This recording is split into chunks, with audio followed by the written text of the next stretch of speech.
o'tmishda erkaklar stili qiroli bo'lgan, ammo hozirda g'irt masxarabozga aylangan top to'r aktyor. Oxirgisiga 100% ishonmaysiz. Bizga o'zining bejirim va elegant Bond obrazi bilan esda qolgan Daniel Craig. Garchi uning stil borasida qovun tushirgan paytlari bo'lsa ham, 2025-yilda Daniel Craig o'zini kostyum shimlarini yig'ishtirib, Loewe brendining yuziga aylandi. Intervyularda esa hammadan charchagandi va o'zi xohlagandek kiyinishni istaganini aytib o'tdi. 3-o'rin bungacha Mo'jiza ayol filmidagidek qomatli va ko'rkam kostyumlarda kiyib kelgan Pedro Pascal New Yorkdagi bo'lib o'tgan Met Gala balida o'ta g'alati qiyofada namoyon bo'ldi. Bu uning yagona bahsli obrazlaridan emasligi aniq. Lekin shunday bo'lsa-da, reytingimizda o'rinni yanada surbetroq va qoidafuza aktyorga bo'shatib beradi. Alexander Skarsgård bema'ni va g'alati kiyinish bo'yicha asl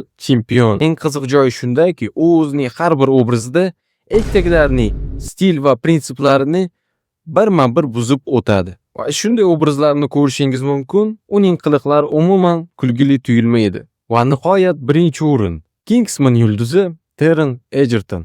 Vagandiza uning kinodagi kiygan obrazlarini haligacha odamlar muhokama qilib, havas qilib kelmoqda, ammo u hayotda borgina va otmingina kiyimlarda yoqtirishini hamma ham bilavermaydi. U ko'rinish beradigan kostyumlarda esa xuddi bir bozordan arzon garovga olinganidek taassurot uyg'otadi. Moda haqida umuman tushunchasi yo'qligi va kiyim tanlashda faqatgina qulayligiga qarab tanlashini o'zi ham umuman sir tutmaydi. Sovrano